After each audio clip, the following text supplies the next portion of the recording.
Reading from the Nectar of Devotion, the summary study of Rupa Goswami's Bhakti Rasamrita Sindhu, and it is presented by His Divine Grace A.C. Bhaktivedanta Swami Prabhupada, the founder Acharya of the International Society for Krishna Consciousness. We're reading from the original Nectar of Devotion, 1970 edition, published by ISKCON Press.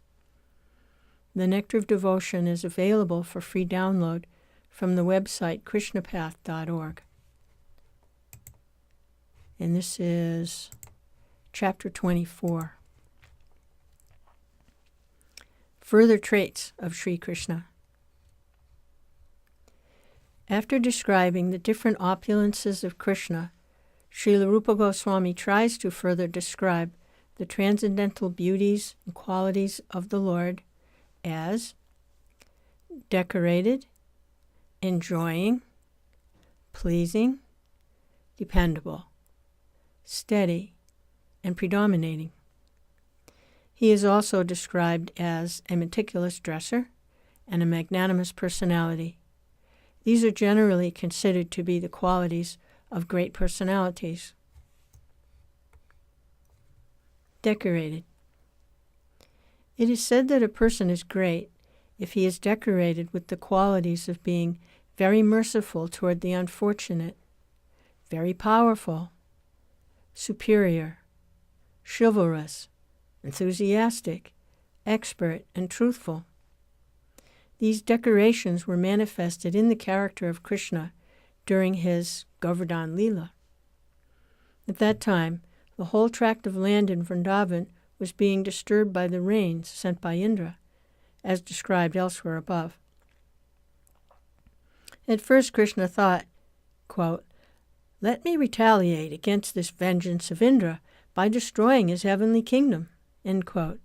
But later on, when he thought of the insignificance of the king of heaven, Krishna changed his mind and felt merciful toward Indra.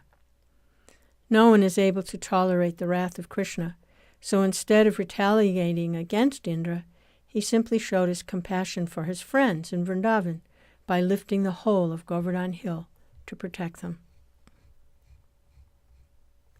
Enjoying. When a person is seen to be always happy and is accustomed to speak smilingly, he is considered to be in the mode of enjoyment. This trait was found in Krishna when he appeared at the sacrificial arena of King Kamsa. It's described that the lotus-eyed Krishna entered amongst the wrestlers without being impolite to them, glanced over them with determination, and seemed to them just like an elephant attacking some plants. Even while speaking to them, Krishna was still smiling, and in this way he stood valiantly upon the wrestling dais. Pleasing.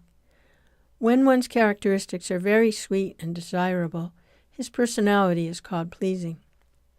An example of Krishna's pleasing nature is thus described in Srimad Bhagavatam, quote, "One day, while Krishna was awaiting the arrival of Srimati Radharani by the bank of the Yamuna, he began to make a garland of kadamba flowers. In the meantime, Srimati Radharani appeared there, and at that time Murari, Krishna, the enemy of Mura, glanced over Radharani very sweetly." End quote. Dependable. Any person who is reliable in all circumstances is called dependable. In this connection, Rupa Goswami says that even the demons were relying upon the dependability of Krishna because they were confident that Krishna would never attack them without due cause. Therefore, with faith and confidence, they used to live with their doors wide open. And the demigods, although afraid of the demons, were confident of the protection of Krishna. Therefore, even in the midst of danger, they were engaged in sportive activities. Persons who had never undergone the reformatory ritualistic ceremonies of the Vedas were confident that Krishna would accept only faith and devotion, and so they were engaged in Krishna consciousness and were freed from all anxieties. In other words, all kinds of men, from demigods down to the uncultured, can rely on the causeless mercy of the Supreme Lord.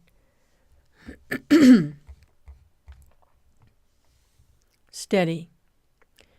A person who is not disturbed even in a situation of reverses is called steady.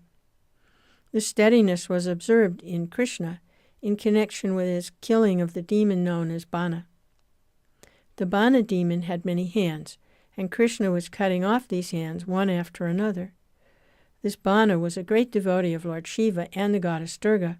Thus, when Bana was being killed, Lord Shiva and Durga became very furious at Krsna, but Krsna did not care for them. Predominating. A person who can affect the mind of everyone is called predominating. As far as Krishna's predomination is concerned, in the 10th canto, 43rd chapter, 14th verse of Srimad Bhagavatam, Krishna is described thus by Sukadeva Goswami to King Parikshit, quote, "My dear king, Krishna is a thunderbolt to the wrestlers. To the common man, he's the most beautiful human being. To the young girls, he's just like Cupid. To the cowherd men and women, he's the most intimate relative.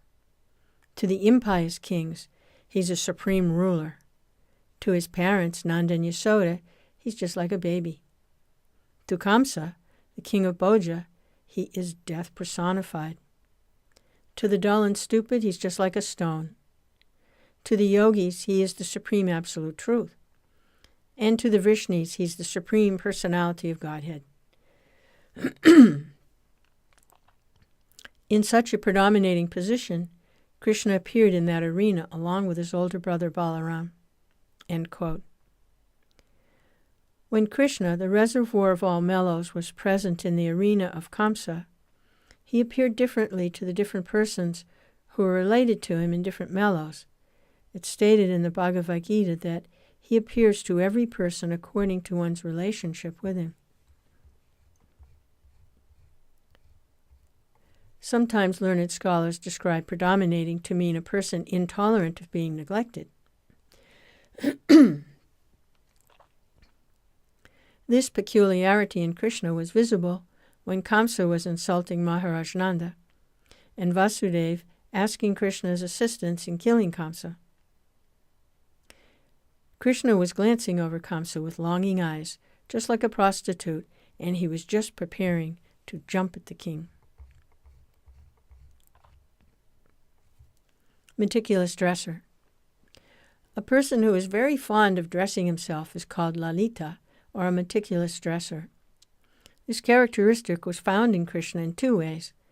Sometimes he used to decorate Srimati Radharani with various marks, and sometimes, when he was preparing to kill demons like Aristasura, he would take care to arrange his belt very nicely.